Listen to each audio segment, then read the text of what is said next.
your pride. Show me your greatness. Back outside again, and yeah, it was nicer when I started filming, trying to film anyway. So that's where that train came from last time. Yeah, what an asshole. Anyway, so topic today is Burning Abyss and what it's going to be like after Shining Victories. Now, I think it goes without saying that if anyone who's not been living under a rock for the past few months has probably heard of the card Ghost Reaper and Winter Cherries, or Winter Blossom as it was in the OCG. I don't know why they changed these things so drastically. So anyway, yeah, it's not fair, is it? Like, I think that with the new Cosmo support and Dark Planet being a thing, like, Burning Abyss itself was going to struggle greatly because of the fact that now Cosmo have a way of stopping your floaters in the shape of Dart Lady, and you know that was one of your biggest advantages against Cosmo, was floating.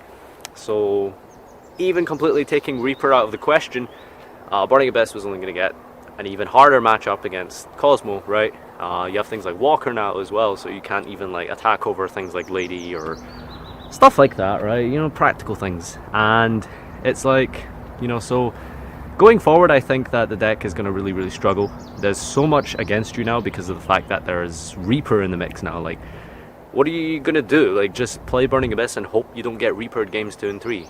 Like, that's not a good strategy. Like, you know, like, one way to offset it would be to play something like Traps. You know, I guess, like, you could play Swarm Strikes again if you weren't already playing them. Which I don't think it was correct to play Traps. Ugh. Fly. Ugh. I don't think it was correct to play Traps anyway. And it's like, you know, now we need to play shit cards again just to get rid of like one Reaper. It really sucks, you know, and going first really sucks now as well, because normally you want to be able to turbo into Beatrice turn 1, but turboing into Beatrice turn 1 is going to be kind of hard if your opponent opens the Reaper in games 2 and 3. Of course, that's only like 32% chance or something they have of opening a 3-off like that post-siding. It's just like, I mean, what are you going to do? Like, just play Burning Abyss and just throw away 32% of your games 2 and 3 because your opponent just opened the Reaper? Like, it's not really a realistic strategy to have going forward. So it's like, well, what does the deck do now going forward? Well, I guess one way to offset Reaper would be like, you know, go second. Just build your deck to go second, play Kaiju Burning Abyss. Don't focus on Beatrice anymore. I think that's one way to play it, because what does Beatrice do? Beatrice sends cards that aren't good against Cosmo. What are you going to send? Like, Farfa doesn't like really do anything against Cosmo. Alec doesn't do anything. Calcab is, you know, sure, you could hit like an end phase like Cosmojo set or Call It Haunted or something, right? Like, fair enough, like hitting that set Cosmojo is probably big, but at the same time it's like Beatrice isn't really doing much against Cosmo anymore. Not that it really did in the first place, I don't think, honestly. Another way I tried to think about it was other ways to play the deck would be, you could play like Sky Scourge, Nullurus, Turbo. Just find some way to turbo into that as fast as you can. I mean, it sends to the graveyard, so you know you're gonna have an okay time against Cosmo because like you just send everything to graveyard rather than pop it. But you know, at the same time, like all they need to do potentially to like come back is just top deck like one Strawman or Cosmo Town, and you know they might just be back into it. Even set Call Haunted, bringing back a Dark Destroyer is going to put you in so much trouble. So it's not good, you know. I wanted to play Burning Abyss going forward, and it's like I said, even if we completely take Reaper out of the picture, right, you're still going to be like dealing with the new support of Cosmo, which is all really fucking good. Like, Walker is going to be so good for protecting their little pilots. You know, you're going to try attack something like Dark Lady, and Walker just protects it. You try attack like a Strawman or a Tin Can, you know, Walker protects it. Fire King Island means they're going to be spamming the board out so much more faster than you can. Like, maybe just as fast, maybe not faster, but probably just as fast as Burning Abyss now because of Fire King Island. So, you're gonna fucking deal with here! I'm trying to fucking make a video! Fuck you! Alright, anyway. Where was I? Yeah, okay. So, anyway, taking completely, like, taking Reaper completely out of the picture, it's still, like, pretty, it's tough, right? It's hard times here, you know, we're really struggling, yo.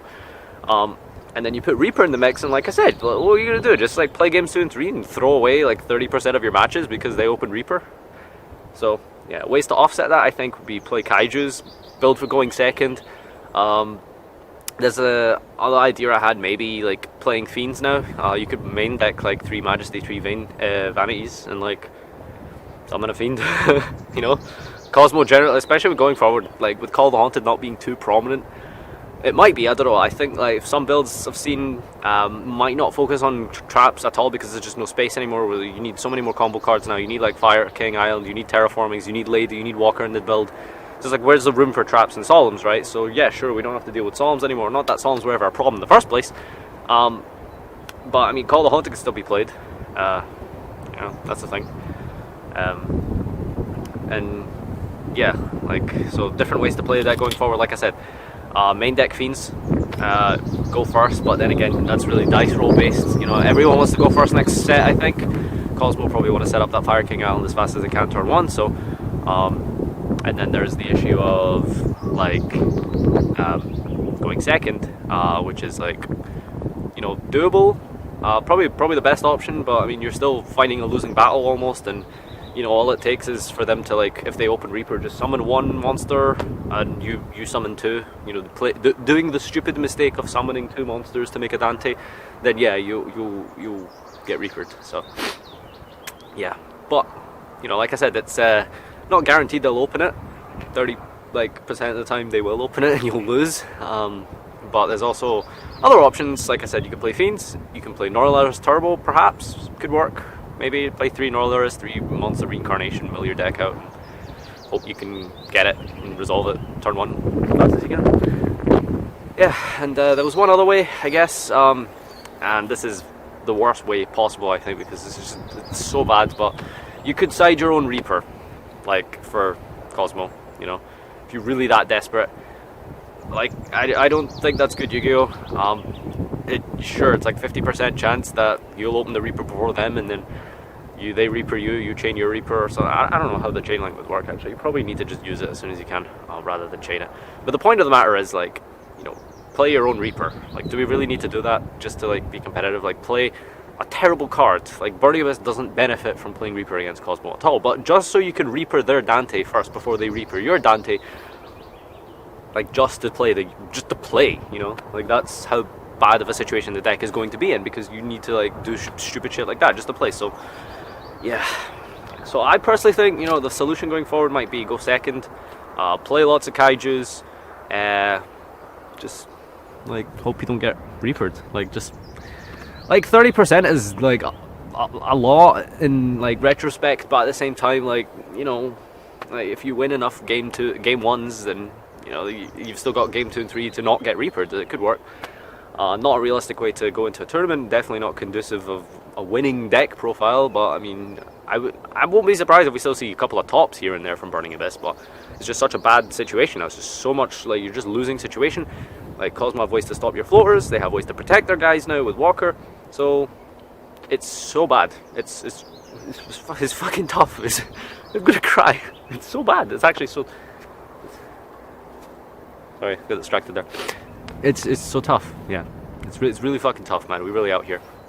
Yeah, so that's gonna be my video for today. I really like doing these videos outside, you know, it's like a little bit weird, you know. I'm just like, you can understand making videos outside and on your own with a tripod is like kind of weird, but yeah, so focusing on the camera, right, I promised I'd do that. Yeah, let me know what you think, and if you've watched this far, give me a hashtag REAP in the comment section. That's hashtag REAP, and I'll know that you've been really sad and upset that we've got a card that just shuts down the game for Burning Abyss. Just shut it down. Just shut it down. Shut it down. No more you get. How was that ever made? How was that? How was that fair? Who made that card? Who fucking made that? Who made that card?